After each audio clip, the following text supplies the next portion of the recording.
All right, welcome, welcome. Robbie's here with me today, and she's going to share a little bit about her experience. She's come in and she's gone out of the program beautifully, and she's had some big changes. And I want her to share with you where she's been and where she's at today. So, Robbie, welcome. Tell everybody who's watching what was going on for you when you joined this program around 3-ish months ago. Like, what was going on for you personally, professionally? Yeah, so this program has been life changing. I get emotional just by thinking about it, where I was 3 months ago and where I'm at right now. So, context, I was leaving a boss that I've been with for the past 6 years, who I adore as a person, but as a boss can be very toxic. Because he's very demanding. And together we changed, we moved from company to company, so 3 different companies, doing a scale up for recruiting. So it was a lot of hands-on work, a lot of long hours, and I was working for a Chinese company based in Mexico, so working China hours, Mexican hours, and also had a team in Brazil, so Brazilian hours, which are 4 hours apart. So I was working from 5 a.m. to 11 p.m., and I have 2 kids, so a 1-year-old and a 2-year-old. And so my marriage was at a roommate stage. My kids, I was not being the mom that I wanted to be to them. And I was completely burned out, just thinking that I needed to quit everything. And that caused a lot of hurt because I didn't know who I was, because work was me. Work what represented who I was. And so I couldn't separate those two. And my worth was totally, what's the word? Totally based on my performance. And so if I was doing bad at work or I wasn't able to meet deadlines, everything else would just shatter and I would just be sad and depressed and stressed. And then stressed was my comfort zone because I was so accustomed to be stressed. It was my comfort zone. So whenever I was not stressed, I found ways to get myself stressed. So it was kind of like a drug as well. It was my fix. I didn't know how to take time for me. So at the beginning, Tara would tell me, like, what do you do to relax? And I was like, make lists, make my lists.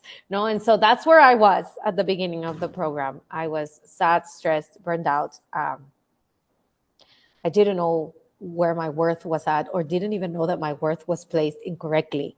I just knew that something was wrong and that I just wanted to quit everything. Yeah. Yeah.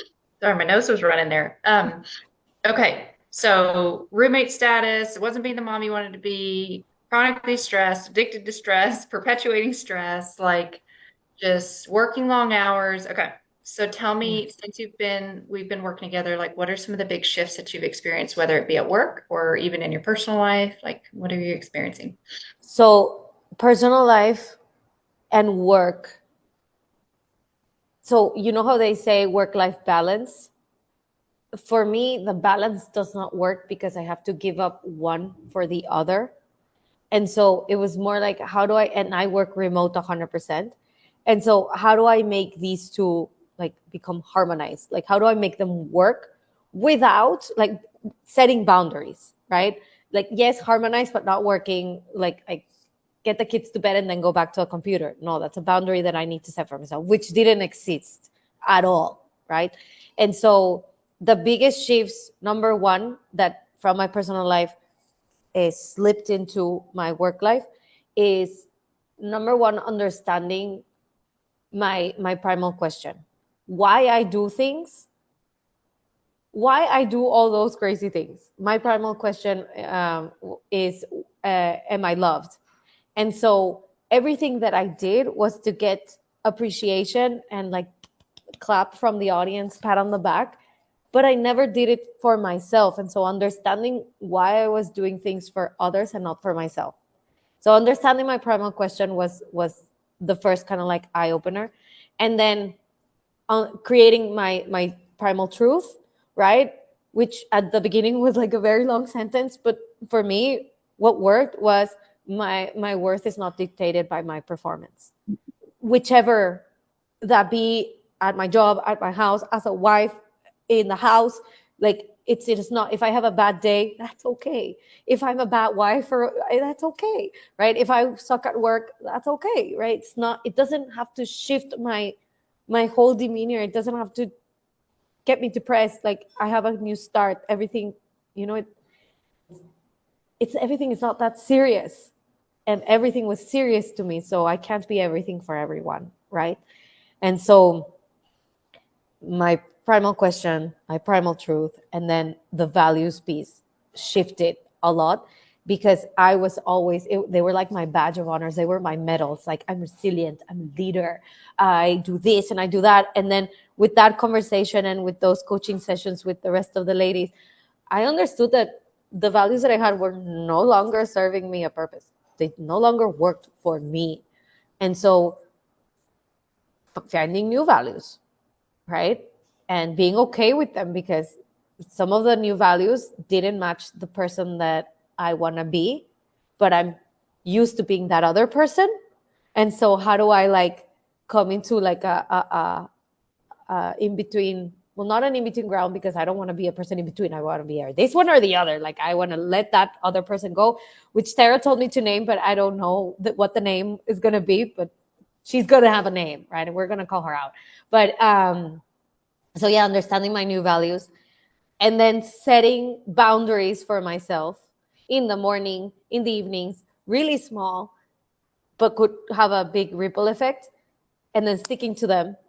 And kind of like those boundaries come in hand with my values and with my primal question. And I guess how I put all, and the strengths training as well. But the strengths trainings actually helped me make a really hard decision where at this new job, because I quit the old job, quit the old boss, found a new job in these 3 months where I was joining. And I noticed that this is not something that, this job was not in line with my new values and my new boundaries. And it actually helped me make a really hard decision really fast and really easy. I was nervous about it, but because I knew where my values were, I was able to say, no, not anymore. So a decision that probably could have taken me before 6 months to make, I made it in 3 weeks because I was true to the boundaries that I was setting for myself and the values that were now part of me. So yeah, I said a lot, but I hope that answered your question. Yeah. Well, tell me just real quick too about like your relationship with your hubby and your kids and yourself. Of Like course. how, And so, yeah, definitely. Because all of that happened, it kind of set the foundations to another type of relationship. So I was saying that earlier to Tara that my parenting is better because I am better. The way I communicate with my husband is better, not because he's changed something, but because where I'm coming from is better. So I always used to compete with my husband who would do more with the kids. And then that expectation kind of like dissolved because I was coming from a better place, and I kind of understood what he takes on is what he takes on, what I take on, I take on.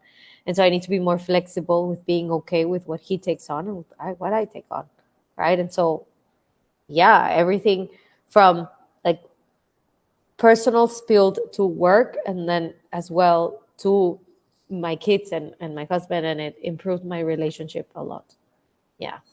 yeah, because we're whole people, right? So we show up, Yeah. I mean, it impacts, it bleeds into professional, personal, it's holistic. So, Yeah. okay, biggest aha. What's your, if you could like the biggest takeaway for you? It's so simple. It was one of the first things, but getting caught in a scramble, understanding that I am scrambling. And I once had a therapist tell me that you don't have to live in fight or flight. And I thought that everyone just lived in either fight or flight, and we would just change or freeze. You know, we would change depending on where we were. And she told me, like, no, that is when there's danger, right? So you're not in danger every time. And so I felt like my fight was my scramble. And so I lived in constant scramble.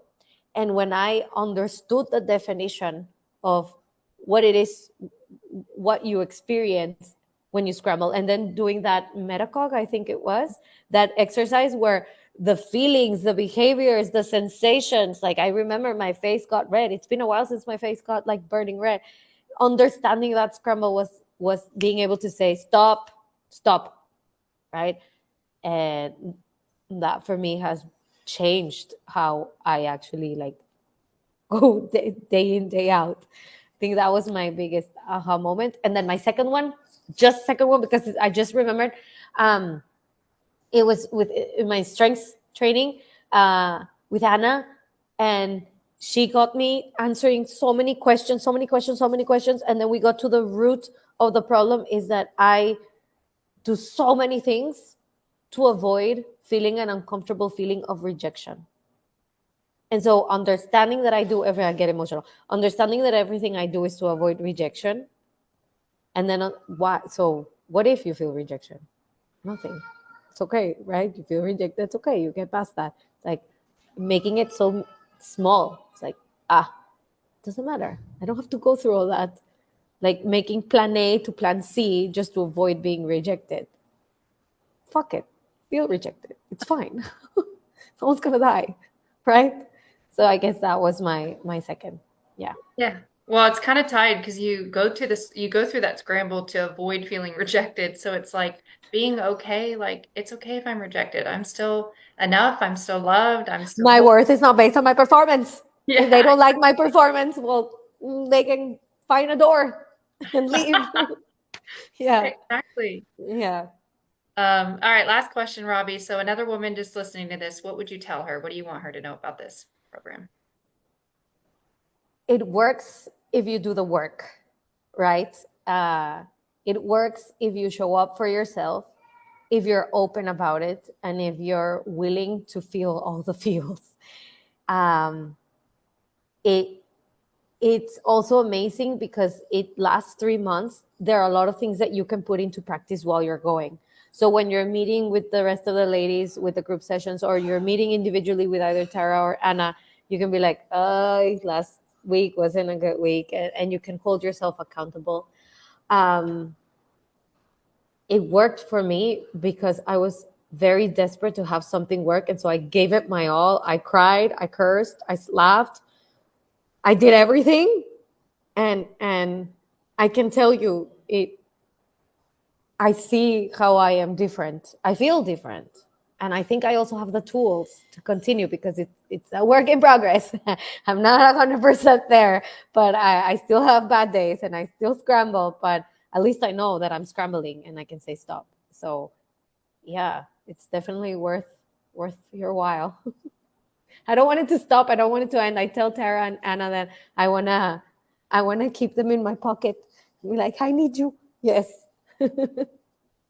Yeah. Well, I have had the best time working with you, Robbie. You light up every room that you're in, and you've been just a joy to work with. And honestly, I'm proud of you because you've put in the work, and it's about you showing up and saying Yeah. yes to you, saying this is important to me, and I'm going to make this. I'm going to put it all out there, and that's what you did. Yeah. It was amazing. I really liked it. I want to do it again. Yeah, I want to keep going. Yeah. Well, thank you, Robbie. I appreciate you sharing everything with the women. Yes, you can do it. Find your way. Yeah. Yes, they can, and I'll stop it. Let's see. There we go.